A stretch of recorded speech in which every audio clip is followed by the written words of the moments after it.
Buenas tardes a todo el auditorio, muchas gracias. Una vez más, agradecer a la organización del evento de Simposio de Nefrología el Día en un Día. En la tarde de hoy, en los próximos 25 minutos, vamos a hacer una revisión de la aproximación diagnóstica al diagnóstico de las microangiopatías trombóticas. Esta es una conferencia patrocinada por la compañía Alexion Farmacéutica, que produce uno de los medicamentos para el tratamiento del síndrome hemolítico urémico atípico. Soy un speaker de Alexion, así como de otras compañías farmacéuticas, pero no tengo acciones en la misma. Hablar de síndrome hemolítico urémico atípico implica todo un reto diagnóstico para los internistas, para los intensivistas, para los nefrólogos y para los médicos generales. En los próximos minutos vamos a tratar de revisar básicamente en qué consiste la fisiopatología de las microangiopatías trombóticas, hacer hincapié en cómo se identifica una MAT. Voy a estar hablando indistintamente del término MAT para que nos familiaricemos con él como una microangiopatía trombótica. Vamos a destacar el modo en el cual las condiciones amplificadoras del complemento tienen el potencial de enmascarar las microangiopatías trombóticas mediadas por complemento Schwann y la necesidad de supervisar a esos pacientes para poder detectar las manifestaciones tempranas de las microangiopatías trombóticas después del tratamiento del trastorno. Vamos a reiterar que el pronóstico es desfavorable en los pacientes con esta condición que no reciben tratamiento adecuado, incluida la posibilidad de complicaciones renales, extrarrenales y de una alta mortalidad. Y vamos a hablar de algunos elementos distintivos en las poblaciones adultas y pediátricas. Entonces vamos a tener un abordaje general de describirlo, establecer su pronóstico, cómo se hace el diagnóstico, qué importancia tiene la genética y qué importancia tiene la identificación de condiciones amplificadoras del complemento. Bien, hoy en día está muy de moda un concepto que es el de medicina basada en el paciente o medicina de precisión y se toman decisiones individualizadas. Y el caso que les vamos a mencionar en la tarde de hoy brevemente es un caso que refleja la importancia de individualizar cada paciente porque todos no se tratan igual. Recuerden que a lo largo de la charla vamos a estar hablando del término MAT, es una abreviatura para referirse a una microangiopatía trombótica, micro porque se forma en la microcirculación, angiopatía porque afecta a los vasos sanguíneos, y trombótica porque proviene de la palabra trombosis, lo que significa que se van a producir pequeños coágulos dentro de la vasculatura pulmonar, cerebral, renal. Bien, el caso que vamos a presentar el día de hoy se trata de un paciente de 53 años quien ingresa a mediados del mes de abril del presente año al Hospital Manuel Ángel del municipio de Envigado en Antioquia, y es un paciente remitido por un cuadro de ictericia, fiebre, oliguria, con un diagnóstico presuntivo de una infección urinaria que sabemos que es inusual en hombres y que curiosamente tenía una trombocitopenia llamativa de 75.000 que rápidamente pasó a 36.000, había tenido un episodio convulsivo con una crisis tónico-clónica generalizada, no había habido diarrea, no había síntomas respiratorios ni urinarios, lo que no concordaba con el diagnóstico presunto de infección urinaria, una anemia importante, una pérdida de peso leve, no tenía ningún antecedente relevante para la enfermedad actual, ligeramente hipertenso, taquicárdico, ictérico y encefalopático, es decir, con confusión y el antecedente de la convulsión. Sin otro hallazgo importante al examen físico, se le había empezado, además del astronal con que lo remitieron, se cambió a meropenem y a ceftriaxona por el compromiso del sistema nervioso central. Hasta ahí tenemos un paciente con una característica anemia hemolítica microangiopática. Encefalopático con aumento de los nitrogenados, una creatinina basal que era normal, ahora estaba en 2,5 y llamativamente, además de la desinasa láctica muy elevada y de la hiperbilirrubinemia especial de la indirecta, había una LDLH muy elevada. Se sospecha entonces una microangiopatía trombótica y se le ordenan estudios de autoinmunidad, anasancas anti-DNA y la prueba de Adams 13. Se policultiva y se empieza soporte transfusional por el nivel de trombocitopenia de 36.000 y al considerar que se trata de una microangiopatía trombótica con una trombocitopenia severa, decidimos iniciar plasmaféresis urgente, es decir, recambios plasmáticos o PECs, que es el nombre técnico correcto de las plasmaféresis. El paciente continuó con antibióticos, se ingresó a la unidad de cuidados especiales, se hicieron todas las pruebas que mencionamos, todas las pruebas infecciosas de serologías para sífilis, VIH, VRL, la gota gruesa fue negativa, las pruebas de complemento fueron normales, ANAS, ANCAS, anti-DNA, ENAS, todos negativos, todos los cultivos negativos, el angiotac de tórax no tuvo hallazgos, el TAC cerebral no tuvo hallazgos importantes, relevante una vez más la presencia de dos cruces de esquistocitos en el expendio de sangre periférica. Un ecocardiograma sin alteraciones muy importantes, tanto el TAC como la eco de abdomen sin mayores elementos llamativos. Este cuadro de los exámenes básicamente es muy importante para mirar dos cosas que deben tener en mente cuando hablamos del diagnóstico diferencial de las microangiopatía trombóticas. Tenemos un PT y un PTT que son normales. Luego eso prácticamente nos excluye el diagnóstico de CID y cuando uno excluye el diagnóstico de CID, en este tipo de pacientes con sepsis cada vez se aproxima más a la posibilidad de una microangiopatía trombótica con una anemia hemolítica no inmune, es decir, una anemia hemolítica CUS negativo, la LDH muy elevada, aquí casi 2000, 1400, 700 cuando iniciamos el tratamiento con los recambios plasmáticos, la aptoglobina muy baja, a veces es indetectable, recuerden que la aptoglobina es un examen post, una bilirrubina muy aumentada casi en 11, y aquí no es indirecta, sino aquí es indirecta, perdón, directa, una bilirrubina directa ligeramente aumentada, casi toda la espesa de la indirecta. La indirecta era de 9, luego finalmente se normalizó cuando la hemólisis se detuvo. ¿Qué más es importante aquí? Ver la evolución de los nitrogenados que estaban bastante elevados desde el ingreso. Y obviamente la cuenta plaquetaria, que es la que nos define cuál va a ser el marcador pronóstico y de las estrategias terapéuticas, es decir, cuando iniciamos plasmaféresis, cuando ponemos corticoides y qué hacemos. Se tomó una biopsia renal. Y esa biopsia, ahorita les cuento los resultados básicos, pero quiero enfatizar que este paciente tuvo una evolución favorable, que los recambios plasmáticos permitieron normalizar la cuenta plaquetaria, como vemos aquí en la tabla que acabamos de pasar, y vemos cómo se va mejorando y normalizando del todo la cuenta plaquetaria con los exámenes, y la creatinina empieza a mejorar, el paciente sale de diálisis, recupera diuresis. Entonces hicimos un procedimiento diagnóstico, como menciona nuestro clásico New England Journal of Medicine, después de que hemos hecho una revisión. Entonces, ¿qué es en términos prácticos el SHUA? ¿De qué hablamos cuando hablamos de síndrome hemolítico urémico atípico y por qué hay tanta confusión en los términos? Hay mucha confusión en los términos porque desde casi hace 100 años esto se ha llamado de diferentes maneras. Se le llamaba microangiopatía trombótica, luego cuando en los años 70 o 66 se descubrió que había una desintegrina de metaloproteinasa con ocasión de trombospondina 13, decidieron llamarla entonces síndrome hemolítico urémico porque había hemólisis y había una especie de uremia, era más común en los niños, y se hicieron unos diagnósticos taxativos y se decía que eso era de los niños y que cuando eran los adultos se llamaba PTT, luego todo se modificó y entendemos que en efecto no es así,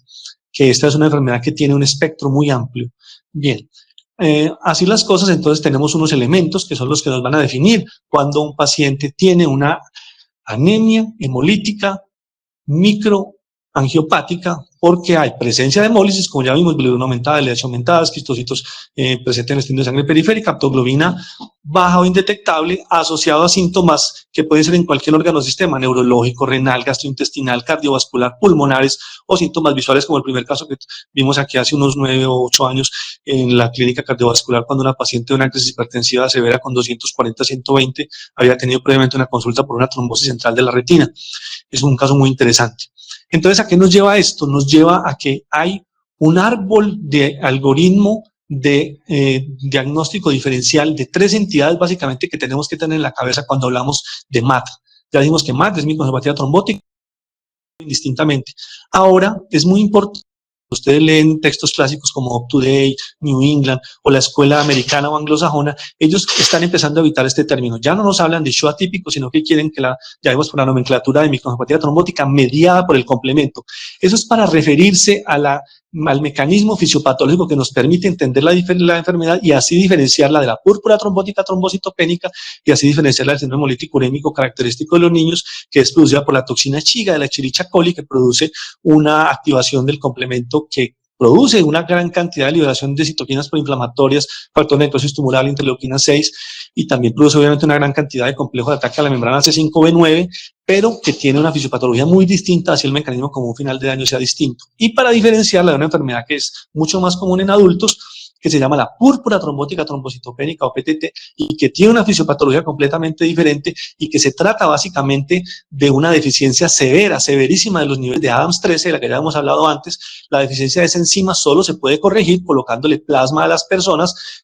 normal, a la persona enferma, plasma de personas normales que no tienen esa enzima para poder normalizar los niveles y así evitar que se produzca el mecanismo fisiopatológico que lleva a una severa activación del complemento y al daño de la microvasculatura y de la trombosis. Entonces, ¿qué es el SHUA o qué es la MAT mediada por el complemento? Es una hemólisis no inmune intravascular, donde hay obviamente al haber compromiso renal por microtrombosis, una falla renal aguda que rápidamente puede desarrollar uremia y se llama atípico. Recuerden que el término uremia es un término clásico, pero no todos los pacientes desarrollan uremia obviamente. 20% no presentan incluso compromiso renal al inicio del cuadro. Atípico, pues porque no es típico, es una enfermedad ultra rara que se encuentra más o menos entre 1 a 2 personas por cada millón de habitantes en la población, y en algunas series puede ir aproximadamente hasta 5 a 7 personas por millón de población, según el lugar del mundo donde se esté estudiando la condición.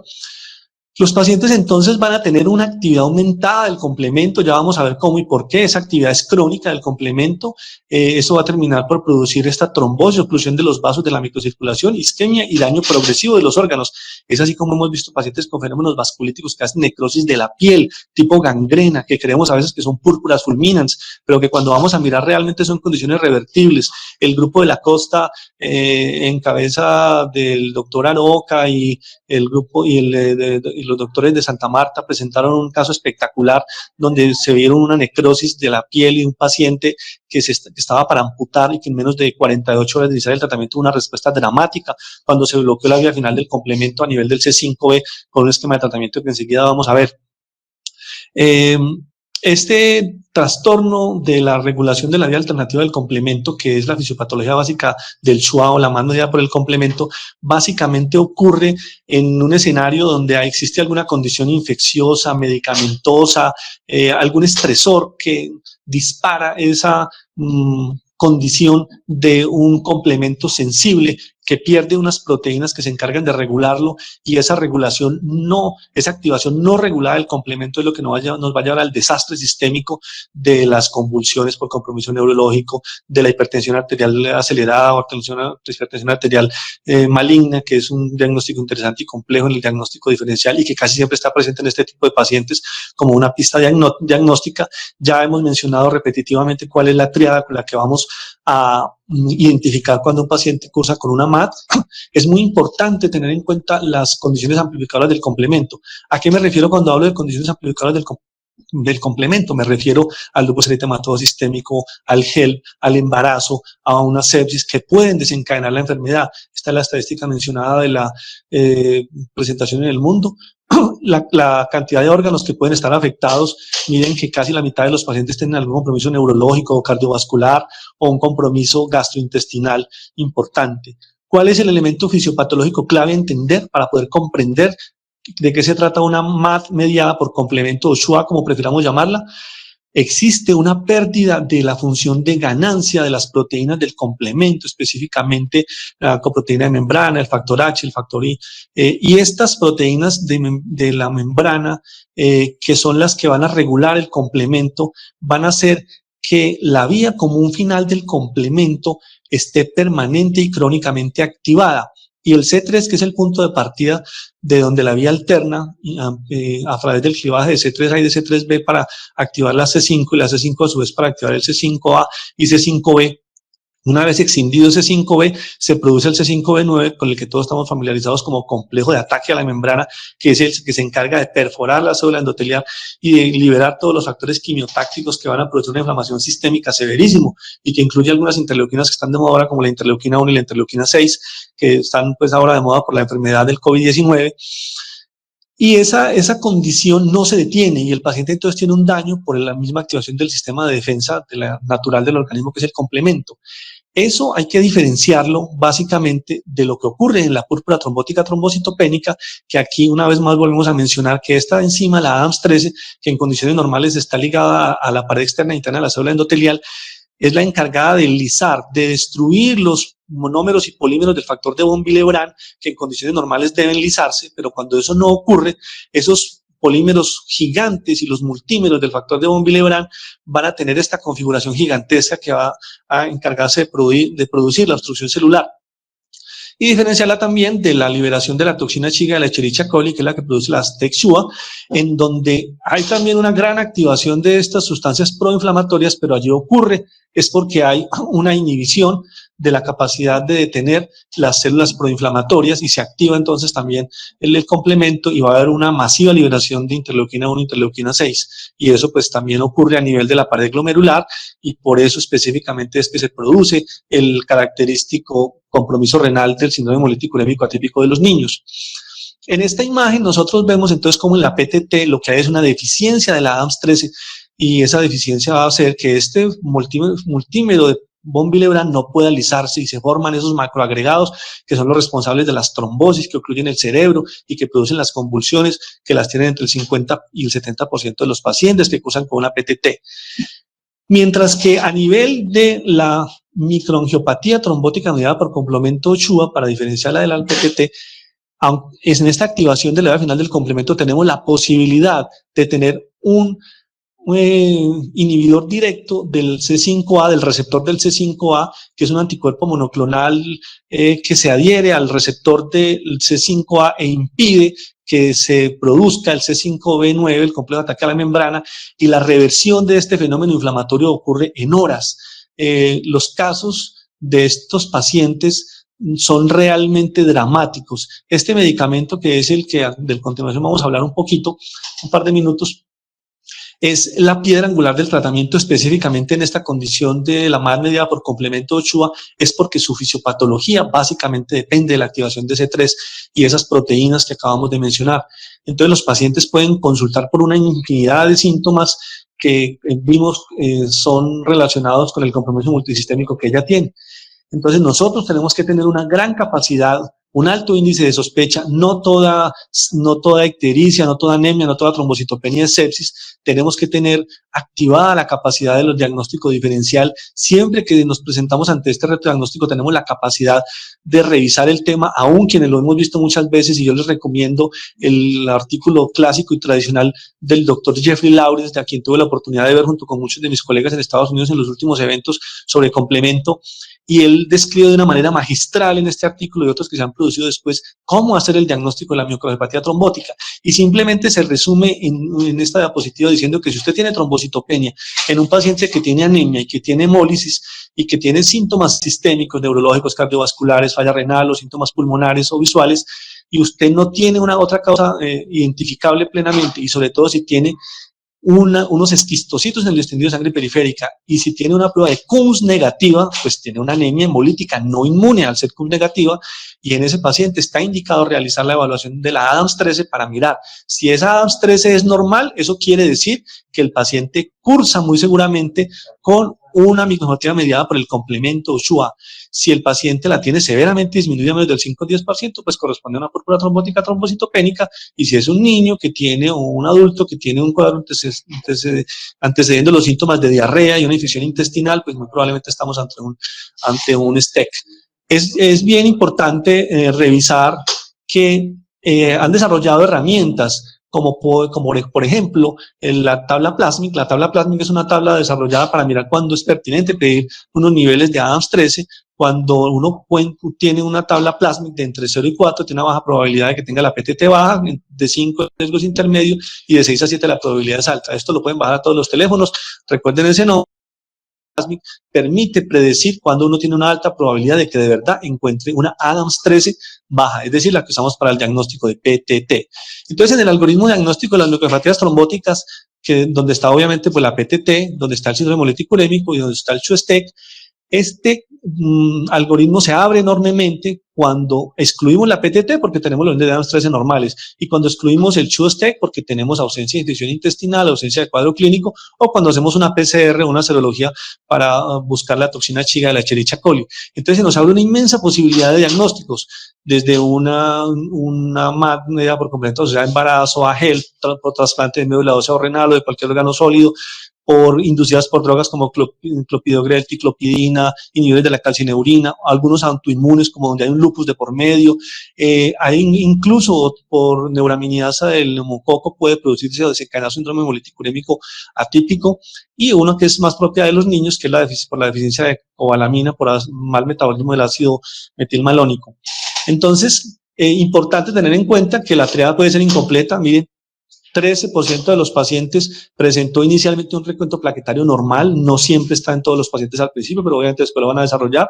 No todos los pacientes tienen mutación demostrable, solamente el 40-50% de los pacientes, según los estudios, pueden tener una mutación genética de las proteínas del complemento demostrable. Casi siempre el complemento es normal, el C3 y el C4, el CH50 puede estar un poco bajo, pero no es parámetro para hacer el diagnóstico con él. Eso ocurre por fenómenos genéticos de penetrancia incompleta. Entonces estamos una vez más frente a la MAD, rápidamente analizamos la Adams 13, si la Adams 13 es normal, quiere decir que excluimos PTT prácticamente del todo. Confirmamos que la hemólisis sea no inmune a través de la prueba de Coombs, que debe ser siempre negativa, y obtenemos antecedentes clínicos o familiares que nos lleven a sospechar la enfermedad. ¿Antecedentes familiares cuáles? 27% de los niños y 14% de los adultos pueden tener antecedente familiar positivo. Hay antecedentes importantes relacionados como la hipertensión maligna, el haber tenido CB de causa no diagnosticada, el haber cruzado con preeclampsia o HELP. Todas son pistas diagnósticas muy importantes. Ya vimos que el complemento no es concluyente y la biopsia renal es muy interesante.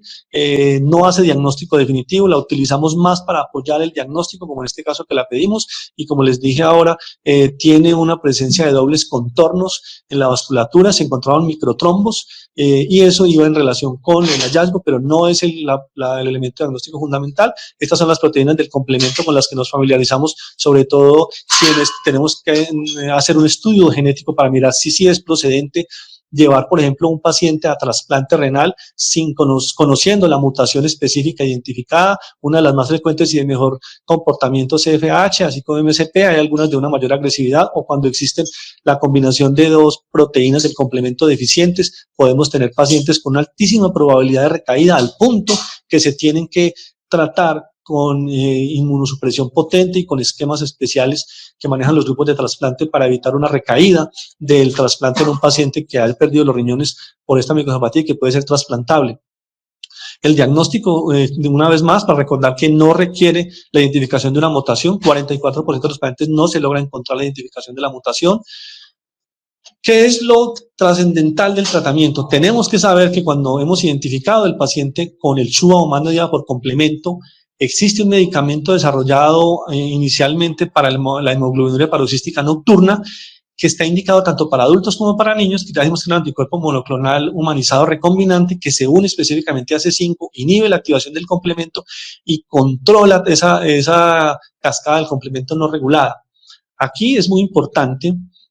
mencionar que como estamos bloqueando la vía final del complemento, nosotros tenemos que hacer profilaxis de vacunación específicamente para meningococo y para bacterias encapsuladas y gram negativos, que donde ataquen a un paciente que tenga bloqueada esta vía final del complemento puede tener consecuencias catastróficas, y por ello en casi todos los esquemas utilizamos profilaxis antibiótica con quinolonas, incluso con otros antibióticos, pero la vacunación es fundamental. Ustedes preguntarán, ¿y si un paciente se presenta con estas condiciones, a qué hora lo vacuna y a qué hora le pone antibiótico? Pues prácticamente desde el momento en que ingresa y uno tiene esa sospecha diagnóstica, porque tiene menos de 24 o 48 horas para intervenir de manera dramática en el paciente, iniciando recambios plasmáticos o plasmaféresis lo más pronto posible. Miren que el tratamiento que está relacionado en New England Journal con este número de referencia del trabajo fue el que le dio la aprobación de la EMA y de la FDA para poder tratar a estos pacientes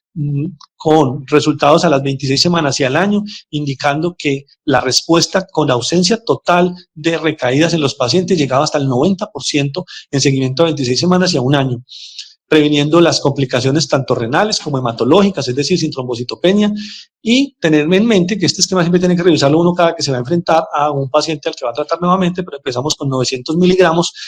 semanales en las semanas 1 a 4, y después pasamos a 1200 miligramos, es decir, 4 ampollas en las semanas 5, 7, 9 hasta la estabilización. El eculizumab podemos suministrarlo más o menos promedio 2 días después de la dosis programada, es decir, se puede correr unas 48 horas, pero tratamos de que sea muy preciso. Mensajes importantes entonces: las MAT son un espectro de enfermedades amplio y multicausal, hay que hacer una anamnesis, una historia clínica muy buena para poder aproximarse al diagnóstico. Cuando uno considera que está frente a una MAT primaria, debe iniciar muy tempranamente el recambio plasmático. Esta es de las pocas condiciones en las que los nefrólogos sabemos que debemos iniciar las plasmaféresis en las siguientes 6 a 12 horas, porque está de por medio de la vida del paciente. Por último, para que recuerden entonces, para diferenciarla a la CID, la clave es que la CID siempre tendrá alterados el PT y el PTT, mientras que las MAT de otro tipo, hoy en día la CID está clasificada como una MAT, nos costó entenderlo, pero fisiopatológicamente así es. La PTT es una condición donde hay una deficiencia de una enzima que lleva a toda esa catástrofe en la presentación del paciente y que se diferencia básicamente por la medición de esa enzima. Y el CHOA, o MAT mediada por complemento, se define básicamente porque existe el mismo cuadro clínico, pero esta enzima es normal. Luego es un diagnóstico de exclusión. Y la CHUAS-T, que sabemos ya que se diagnostica con PCR, cultivo y un cuadro clínico sugestivo del mismo. Muchas gracias a todos. Atento a preguntas. Muchas gracias por tu exposición. Hay una serie de preguntas acá, y para comenzar quiero hacer esta específica, y es ¿cuándo específicamente realizar la ADAMS-13? ¿En qué escenario clínico? El ADAMS-13, afortunadamente, para resolver esa pregunta que era tan controversial, porque cuando le decían es que el paciente tiene ictericia, es que el paciente tiene anemia, teniendo trombocitopenia, pero está séptico, pero yo no sé si pedirla, eso es no puedo, eso hay que mandarlo a Bogotá, lo hacen en una universidad, lo hacen los Andes, no sabemos, no hay quien la costee. Afortunadamente se desarrolló la aplicación que les mencioné anteriormente, que permite que cuando usted tiene un paciente con anemia hemolítica no inmune, CUMS negativa y tiene esquistocitos en el estén de sangre periférica, la probabilidad que tiene de tener una ADAMS-13 baja, sobre todo si hay dos condiciones clínicas. Una trombocitopenia, por lo general por debajo de 30.000, y una creatinina sérica generalmente no tan alta, por debajo de 1,7. Es decir, esas dos pistas diagnósticas que antes llamaban criterios de Suber, que ahora fueron incluidas en la tabla plásmica, nos dice que un paciente tiene una altísima probabilidad de tener una PTT, una púrpura trombótica trombocitopénica, y luego entonces debemos pedir el ADAMS-13. O, independiente de que no tengamos esos marcadores, cuando tenemos mucha sospecha de que tenemos la configuración clínica de la anemia hemolítica mismoangiopática no inmune, con un negativo, con una alta sospecha de que no haya una causa subyacente, y el ADAMS-13 es la única que nos va a diferenciar si es una PTT o es una mal mediada por complemento. Listo, perfecto. ¿Cuándo debemos empezar la plasmaféresis? Y en ese mismo contexto, si yo no tengo plasmaféresis, ¿sirve o no sirve la infusión de plasma? Muy importante esa pregunta porque esta es de las pocas enfermedades en las que uno realmente no puede pensar mucho. Cuando uno está sensibilizado con la enfermedad, y esto pues con profundo respeto por los reumatólogos y por los hematólogos, que obviamente pues son los expertos en la fisiopatología de esta enfermedad, pero cuando uno no está en el contexto de ver el paciente con el cuadro clínico florido y no tiene un alto índice de sospecha, si uno se retarda pensando más de 6 horas qué hacer con el paciente, un paciente con una trombocitopenia de 20.000, de 10.000, le hace un sangrado cerebral y se le muere en horas. La plasmaféresis se debe iniciar tan pronto se sospeche el diagnóstico, en las siguientes 6 horas. Créame que aunque los nefrólogos estemos sobrecargados de trabajo, es de las pocas enfermedades en las que sabemos que tenemos que correr a iniciar los recambios plasmáticos. Y la pregunta de la importancia de la infusión de plasma, por supuesto que sí, porque cuando miramos la fisiopatología de la enfermedad, dijimos que lo que ocurre, sobre todo en la PTT, es que hay una deficiencia severa de una enzima del ADAMS-13 y que la vamos a obtener del plasma de las otras personas. Luego, al colocar plasma de las otras personas, pues precisamente los pacientes van a mejorar como una medida transitoria,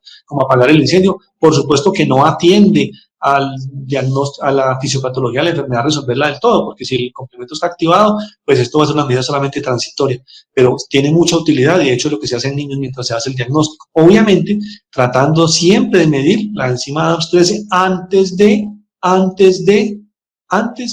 de iniciar los recambios plasmáticos o la infusión de plasma, porque ya vamos a medir la ADAMS de los pacientes que se le infundió el plasma al enfermo.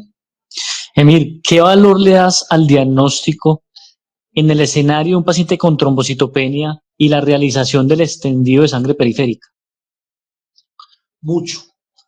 En el pasado existían las bacteriólogas hematólogas y aún en el presente uno debe llamar a la bacterióloga al laboratorio y encarecidamente pedirle que por favor revise el extendido de sangre periférica buscando la presencia de los eritrocitos fragmentados, es decir, de los esquistocitos, porque son piedra angular del tratamiento y de la sospecha. De esto hoy en día hay mucha gente sensibilizada en todos los niveles de atención de los médicos que le dicen, doctor, tengo un paciente con esquistocitos y trombocitopenia y falla renal. Luego es muy probable que estemos frente a una MAT.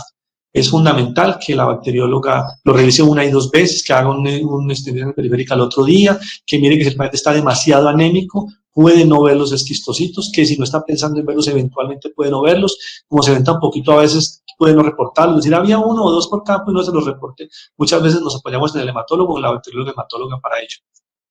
Emir, en el contexto de un paciente con microangiopatía trombótica, a quien se le hace el perfil inmune y sale positivo, específicamente, por ejemplo, lupus, que tiene ambas enfermedades, ¿cuál es el pilar del tratamiento allí? ¿Los esteroides o el eculizumab, o ambos? Allí es como dicen, póngale el cascabel al gato, es un reto diagnóstico, es un desafío, nos hemos sentado con los nefrólogos, con los reumatólogos, porque es una verdadera controversia que nos lleva a veces a polarizaciones extremas. Yo pienso que cuando la vida de un paciente está de por medio, y como ya se ha demostrado hasta el cansancio, cuando usted trata la condición de base, cuando trata la condición amplificadora del complemento que está sospechando que está presente allí, es decir, cuando usted ya a su lupus le puso el esteroide, le puso el citostático, cuando ha agotado los tratamientos para su lupus o para su HELP o para su cualquiera que sea la condición, la sepsis si la tiene presente, el embarazo si se terminó, y ese complemento no se inactiva y usted sigue con trombocitopenia, con hemólisis, y el paciente cada vez se deteriora más en horas, usted debe considerar que el paciente tiene una condición amplificada del complemento que va más allá de la enfermedad base, es decir, más allá del lupus, más allá del embarazo, más allá del HELP, y debe iniciar ese momento de eculizumab como medida de tratamiento salvadora. Y lo hemos visto en muchos pacientes, no por el hecho de que trabaje con la compañía como speaker, sino porque realmente hay muchas personas a las que les ha salvado la vida de manera dramática iniciando el medicamento oportunamente. Bueno, Emir, muchas gracias por tu intervención y esperemos entonces la siguiente conferencia a cargo del doctor Juan Diego Montejo. Muchas gracias. Gracias a ustedes.